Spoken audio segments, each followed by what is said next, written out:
Hello and welcome. This is the Onside Kick, an NFL podcast brought to you by Fox Sports Australia.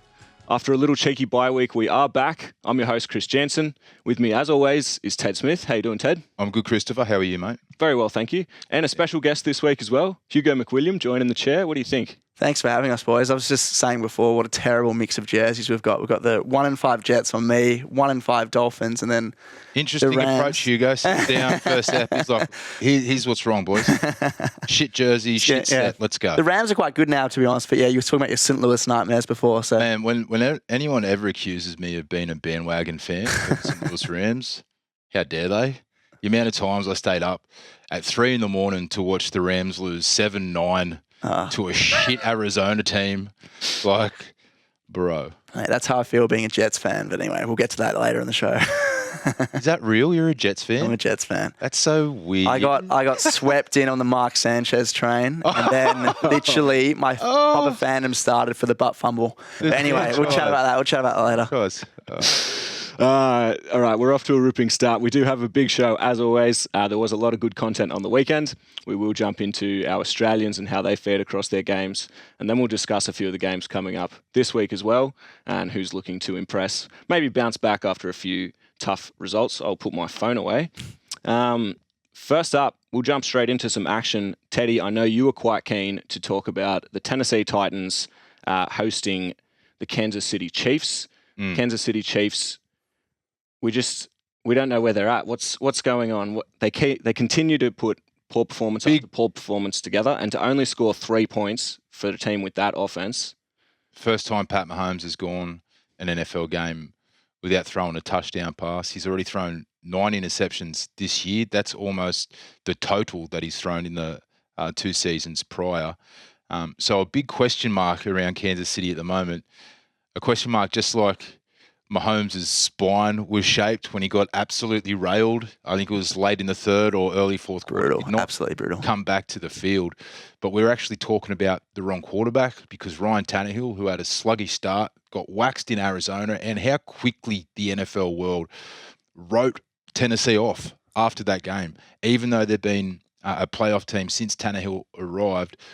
But he was perfect in that first half. Kansas City looked up and they were down, I think, 21-24-0 early in the second half, or late in the first half. So it was over before it was started. And the only team that weren't surprised was Tennessee. The only people that weren't surprised were Tennessee because they just waxed the Buffalo Bills the week before and went into this game as underdogs, even though Kansas City are a shadow of the team they have been in the past. So, I know, Chris, from what I could tell recently, you might be pushing for a Derrick Henry MVP. Yeah, I was going to say it's easy for Ryan Tannehill when 75% of your plays are handoffs to the best running back in the league. But he only averaged 3 yards a rush against this team, which is good for Derrick Henry. Like he can't be the only reason Tennessee won. The only reason Tennessee win, and for the first time this year, he wasn't. Brown had a massive game. Julio Jones is basically a decoy, but when Tannehill throws it accurately, the play action pass comes into play, and you don't only have the best running back, you've got the best exponent of the play action pass when you've got Derrick Henry in the backfield. So absolutely. And let's not forget, it's quarterback Derrick Henry this week as well. Had that touchdown pass to his stats as well. So who says that running backs can't win MVPs? Well, now he's got the quarterback to his name too. So that's the thing. Yeah. He heard the stat that it's only ever quarterbacks who win the MVP. So he thought, well, I'm going to have to throw at least one touchdown this year. Absolutely. Yeah. He did play quarterback in high school as well. I assume he played whatever position he wanted. It was mostly a wildcat quarterback who just ran every play. Yeah. And if you haven't seen those highlights, do go and look them up. It is hilarious vision. The wildest thing about the Tennessee Titans right now is that they would be, I think, in sole position atop the AFC if they did not lose to the New York Jets. Absolutely. What? Jets only win as well. Yeah. Great day. What I was thinking watching the Chiefs game, Patrick Mahomes, everyone gave a lot of stick to Sammy Watkins last year. But do you think they're lacking that kind of big receiver alongside Kelsey? Because all they have right now is stretch receivers like Tyreek Hill. Do you think Patrick Mahomes is missing that kind of get out of jail free card? That's not a bad take. But I mean, you'd like to think with Tyreek Hill and Travis Kelce, which quarterback wouldn't want them? Do you know what I mean? Absolutely. It's just like, I don't have enough weapons. It's like, really, bro? And he has Talking to a Jets fan. he has elite speed in Pringle and Hardman as well. Absolutely, but they're lots of the same, three of the same players. I hear That's the what problem. he's saying, like a an old Antoine Bolden type. Yeah. Someone Just someone, like, you can, when it's 3rd and 9 or whatever, Yeah, for sure. Not, I guess similar to how, the Titans aren't throwing to Julio Jones at the moment, but his presence has a difference. It makes Absolutely. a difference on both the defense and the offense. So. The thing which jumps out to me the most from this was the expectation we had from the Chiefs so far was that, yes, the defense is poor, on borderline horrible. It's always poor, but except for the offense was, money budget. it was kind of like, a 1970s Brazilian soccer team, which was, the motto was, you'll score, but we'll score more. And if we can push that together, then eventually it doesn't matter, we'll get the results. But 3 points, no touchdown as well for Mahomes. I think now it's officially worrying territory. Absolutely. And you're right, the Chiefs' defense will not stop anyone. And the offensive line hasn't improved. Hasn't improved. What it would. Although the game isn't great. It is a new blend, so hopefully they kind of pick it up towards the end. It's only 3. They're only 3 and 4. You can redeem. Absolutely. You can redeem this season. Yeah. For sure. Where do you see the Chiefs finishing the season? If you have to make a snap call right now, do they make the playoffs? Do they win their division? Mate, they could end up 13 and 4. It is the Chiefs, but I don't think they win their division just because the Chargers too strong. They just look ready to have a big year. But I can see the Chiefs getting into a wild card for sure. Yeah, I reckon Chargers will win, but Chiefs will finish above the Raiders, still get a wild card. Yeah. Ooh. Broncos last. Goes without saying. It was a couple of statement games. Cincinnati come to mind, but the Tennessee win over the Kansas City Chiefs definitely falls into that category. Speaking of the Cincinnati Bengals, that was another huge statement game. Hugo, I know you were quite keen on that game. Yeah, massive Ravens. statement game. So we've got another 5-2 team, the Cincinnati Bengals. Joe Burrow has been really impressive after a shaky couple of weeks. Everyone was wondering if he can come back from the ACL. Threw over 400 yards. Jamar Chase is 201 of those yards.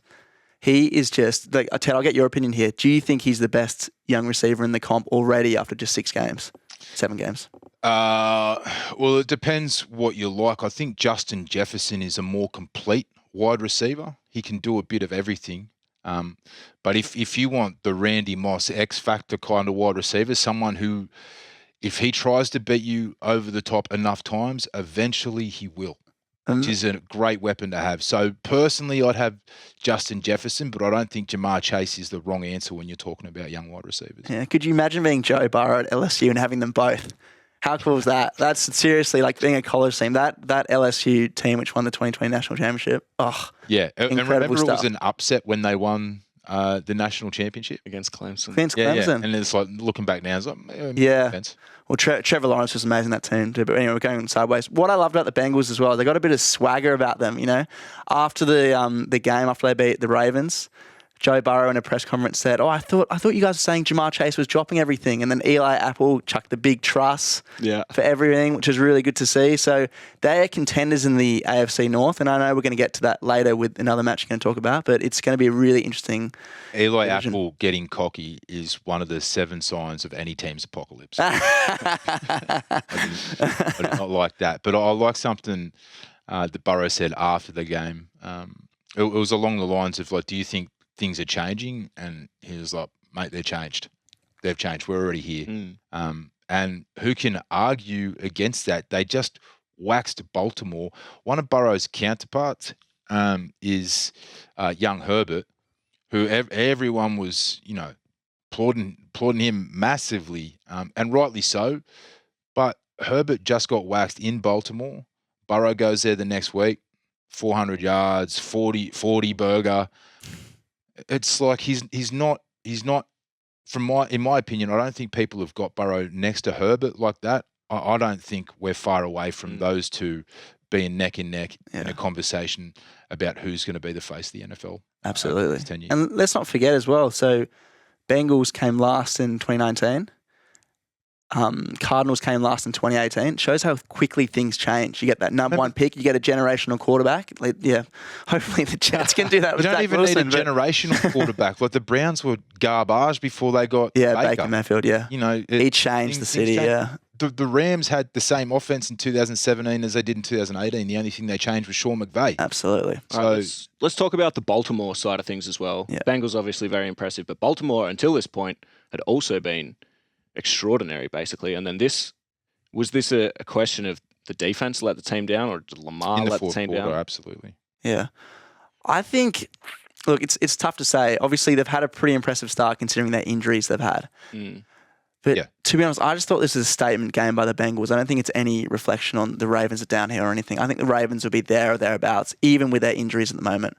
Kind of reminds me of the Rams' loss to Arizona. It was sandwiched between a game against Seattle and Tampa Bay.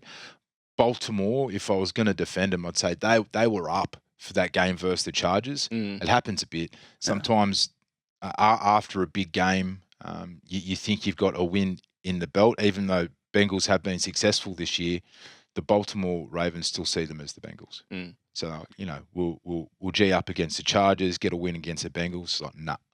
Yeah. You probably should put a bit more attention into the preparation for this game, but I can understand why they didn't. Teams often have a letdown game, and I think that's what this is for Baltimore. Yeah. They're going to be there, mate. Just quickly on the Ravens as well, just a player that's slipping under the radar who's doing really well, Rashad Bateman. For any fantasy players out there as well, he's excellent pickup, great receiver, will be one of the best receivers in the league, I reckon. So, player to watch, yeah. Before we move on from the Bengals, I just think if you're talking about him, you've got to talk about Joe Mixon and the effect he's having on this Bengals success. He's been a big part of it, and he tore Baltimore to shreds in that fourth quarter, along with a big run from Samaj Piran. Yeah. Is he bald? I have to be honest, I've only really seen him with a helmet on, but he's a good young player. Tyler Lockett, bald? Yeah. Tyler Lockett bald? Well, not there's anything wrong with that. Poor Tyler Lockett, yeah. I saw it. Tyler Lockett, yeah. Oh. Balding. Balding Great college, player, though. Great player. Oh, is he? Yeah. Just on Joe. Big, bald and great. That's absolutely. Just on Joe Mixon, it's great because the Bengals are such a pass-heavy offense, and Mixon is that kind of, running back who can get you out of trouble. Like, you can check down to him and he can still make, Yeah. We saw that amazing, I know obviously the week before, but that amazing reception he had for a touchdown. He Jamar sucked Chase last year, man. I don't know what it was. Yeah, he wasn't great. Riddled with injuries, Yeah. but still, he's so much better this year. But he's sort of right in that category with Aaron Jones and Kamara, I'd say, in terms of elite combination of running and receiving backs. No, 3 down Absolutely. back for sure. Yeah, 3 down back. Now we move on to the showpiece event, which was the highlight game, which is obviously the Miami Dolphins at home to the Atlanta Falcons. The reason I want to talk about this game is... Please explain that.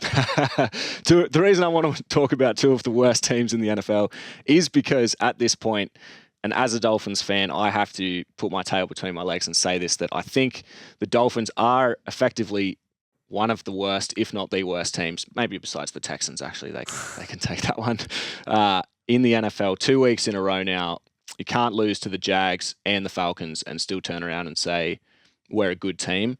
There's so many things that are surprising about this, which are disappointing, which was the Dolphins' defense was not the problem. The Dolphins' offense had historically been the problem in the last few years while they've tried to turn it around. And so it was a case of losing games 17-14, 14-10, or winning games, by that margin as well. Whereas now, the Dolphins aren't going to win a game if they concede 30 points to the Atlanta Falcons or 23 points to the Jaguars. That was part of the game that you could really rely on. They would get turnovers, they would get stops. Now they have one of the worst percentages to stop third downs in the league. And even if it's 3rd and 15, I sit there with my head in my hands and I just know it's going to be a conversion. There's nothing filling me with confidence about this Dolphins team. Funnily enough, the one thing in the last 2 weeks, which has been kind of awe-inspiring, was Tua, who has started to look a little bit better for the first time. And even though I did just mention, and I'm aware of the irony, that they were two of the worst teams that he played against, he combined for 620 yards, 6 touchdowns. He looked good, though. It's the first time he's looked good over a stretch of 2 games. But you're right. It's like the offense is starting to get better, and it's not that the defense has fallen away. It's how much they've fallen away. And Flores, obviously the Miami head coach, he brought over there to introduce a stout defense, change that culture in Miami. But it's not happening. As you said, the football gods had aligned a season comeback for them. We'll give you the Jags, then we'll give you the Falcons. You're not meant to lose. Like, I know Atlanta are 3-3 right now. That boggles my mind. I've been watching football since 2008 on the reg. They're the worst 3-3 team I have ever seen. Seriously, it's either them or it was Steelers. or the Carolina team that went into week 7 3-3. Yeah. Because Carolina without McCaffrey, Sam Darnold must get to training sometimes. Like, did I leave the Jets? Like, Robbie Anderson's there again, dropping passes. Like, they stink. But going back to Miami, they're worse. Like, and they were meant to make the playoffs this year. It's Flores' third year in his tenure. It's, think of like prime ministers and presidents. Like, this is their year, right, where they actually make things happen. Yeah. You're not meant to plummet down the ladder. You're not meant to be in line for next year's first overall pick. You're not meant to be in the chat for getting Deshaun Watson, which now might be on the cards. Deshaun Watson's going to get there, have a shit offensive line with a shit defense, and be like, I'm also, I'm not going to defend Deshaun Watson. It's crazy the things that are happening in Miami. A massive fall from grace. No one would have had Flores on the hot seat this year in terms to get fired, and now he might be favourite for one of the first. Flores as well was, when he first came in, it was such an exciting pickup. He was building such a good culture as well. And when it was, Patricia and Flores both left the Patriots at the same time. Patricia went to the Lions, and I distinctly remember thinking, man, geez, dodged a bullet there. Look how good Flores is. And I still want to have hope for him, but it just seems like there are so many pieces. It just gets to a point where it's like, we don't want to sack you, but we're losing games. Let's not forget as well, they traded away their pick this year for Waddle, trading up. So not a lot to look forward to. But Waddle's look good, but the Waddle has looked good. But was he the 6th overall pick? I don't know. Problem was the player they were going to take allegedly before trading that pick down was Jamar Chase. So they could have had Jamar Chase out there. Although Waddle has been good, he hasn't been a problem so far. And like we said, Tua has actually been more impressive. The biggest issue is those interceptions. Again, in this game against the Falcons, a crucial red zone interception. And then, the flick or flip pass straight into the arms of the D end. And was just reeked of Carson Wentz, that interception. Yeah. And there was literally a Miami interception the play before. Yeah. I love that. I love the banging interceptions. It's like, our fortunes have changed. Our fortunes have gone back to where they were 30 seconds ago. The one thing I will say as a small positive for the Dolphins is that the 2 losses were final possession losses. Kicks in as the time winds down. Doesn't make you feel any better. So they were a combined 10 seconds away from 2 wins, if you want to look at it that way. Yeah. Fortunately, that's not how football works. I'll put it to you, as I have too much pride in this one. Are the Dolphins the worst team in the NFL? Texans without Tyrod, I'd say. Yeah, not the Dolphins for me. I'd say the Jets right now. Joe Flacco comes in, but I don't know. Dolphins bottom 5. Oh, without doubt. Texans very bad. I actually think Detroit are better than all these teams as well. So. Almost beat Baltimore. Almost beat Minnesota. They're showing something. Had a chance to beat the Rams. Yeah. No, they're showing something. It's good. Or Ted mentioned before as well about a possible trade coming through. Yeah. Any thoughts on that? Or this is something we should jump into and talk about. So there are obviously 2 equally important sides to this worth considering. The first, which is the one which mostly everyone knows, is how good of a quarterback Deshaun Watson is. There's no doubt of his talent and what he could bring to a team. The other, possibly at this point more important side of that, is what else he brings to the team in terms of controversy.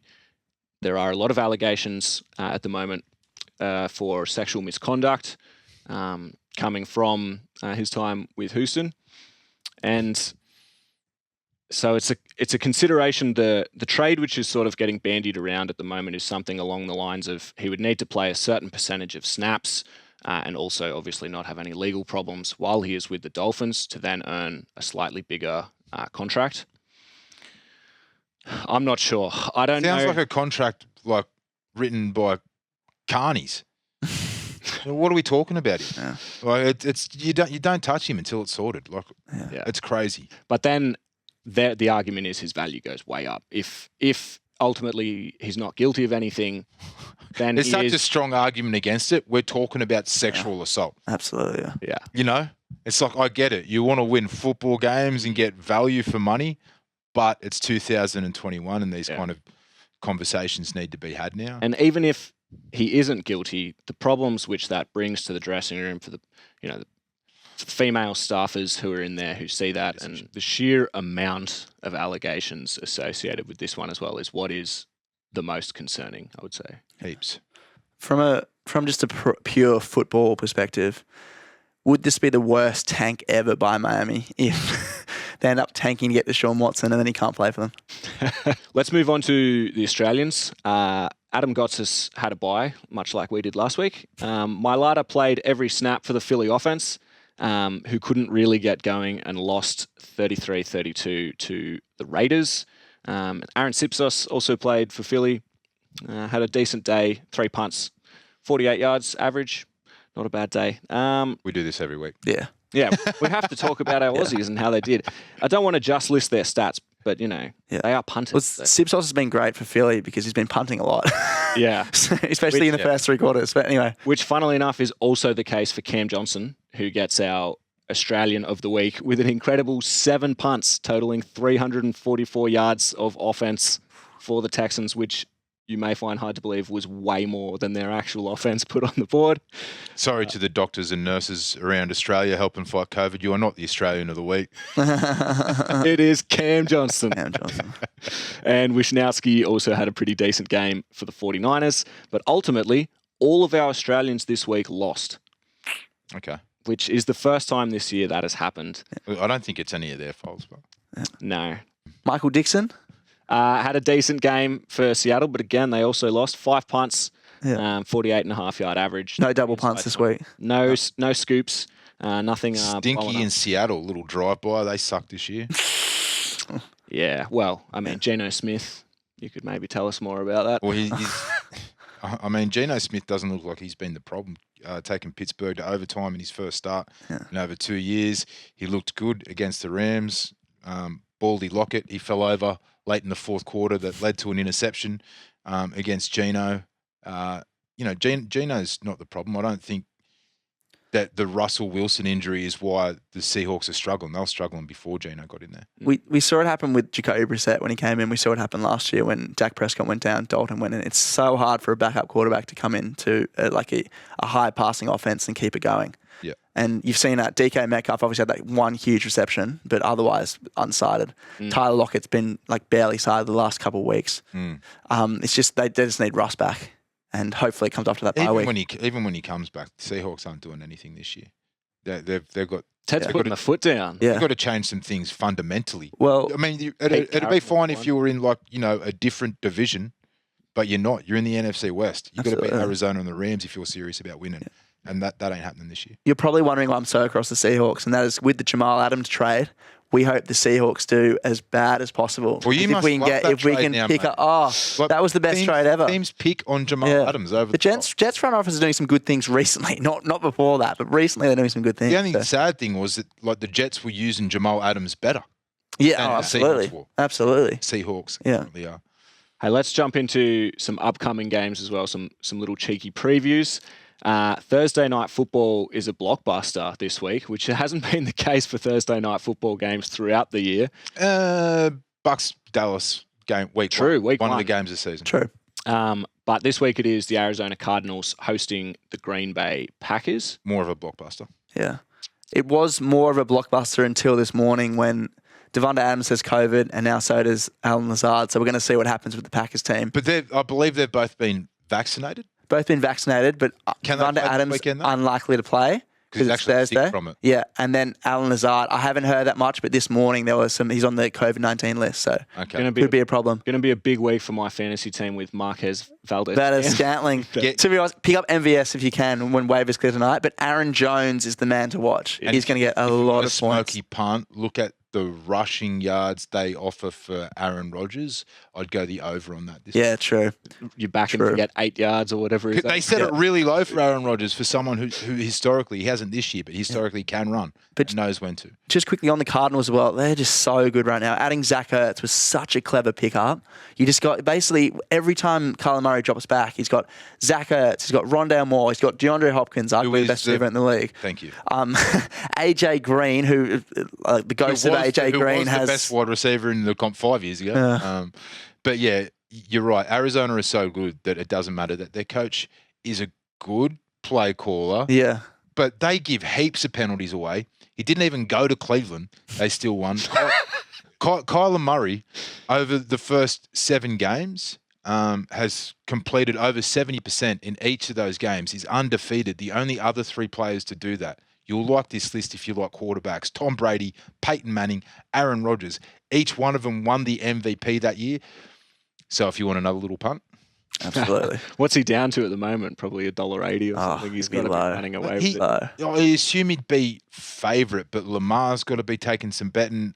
Rodgers has taken some betting, should be taking some betting. And no one's talking about old man Brady, who actually has the most touchdowns thrown in the NFL this year. Yeah, his 600th one as well. Josh Allen, another one. Derrick Henry. So it's competitive, but, you know, if you're down to $10, throw it on Kyler. Another good matchup is an AFC North blockbuster. Even though it's between the 3rd and 4th team in the AFC North, the Browns at 4-3 taking on the Steelers at 3-3. You mentioned teams that were unconvincing at 3-3. The Steelers are somehow 500. Mike Tomlin, king of 500. Don't say that. He is the great king. coach. No, but that's why he's so good. He is the king. He's never had a losing season in Pittsburgh. Incredible. Wow. But the Browns, this is really, the season's starting to tick on for them, and they've had a few of these losses and close games. They need this game, I think, against the Steelers to come out and really fire on all cylinders. Or the Steelers ultimately could get, back into Mike Tomlin positive territory. Steelers revenge game. I can see it. Like, Steelers are licking their lips. Browns are coming in. They're facing the Browns with Case Keenum, right? I don't think Baker Mayfield. Yeah, unlikely. Baker Mayfield needs to pick up the phone and call Nathan Cleary and ask how he did it, because he's got to work that out, yeah. And you only have to go back to last year's, I think it was AFC divisional round, or was it the wild card round? It was the wild card round, yeah. Browns Steelers. That was a great game. It was over. It was over before the second quarter, man. Like it was. Steelers mounted a bit of a comeback. Yeah. As the game of football allows for comebacks. Yeah, that's like true. That, right? Like, true. But the I don't think the result was ever under threat. Yeah. And Steelers will be stinging. I think. So old man Ben or no neck Keenan? I was going to say, who's going to have more passing yards? You boys throw shade at Case Keenum. Have a look at who's thrown the most touchdowns, most completions, most yards in NCAA history. It's Case Keenum. Absolutely. Wow. Plus, he's got the Minneapolis Miracle. He had about 7 years of eligibility in college. I don't know how that worked. Few redshirt seasons where he played. Case Keenum is the epitome of a backup quarterback. Yeah. He can go in and win you 500% of games. You know what I mean? He if he played a whole season, he'd win you 7 or 8 games. Mm-hmm. In Minnesota that year, he took him to the NFC Championship game, and they're like, too short. Gave him the flick. For Kirk Cousins. How is Kirk Cousins? Has Kirk Cousins got him back to the NFC Championship game? No. I'm not saying Kirk's better than Case. Not at all. I'm just saying Case, he can get the job done. Don't sleep on him. He's a reflection of the coaching a lot of the time. Nick Chubb over rushing yards. Just going to say that.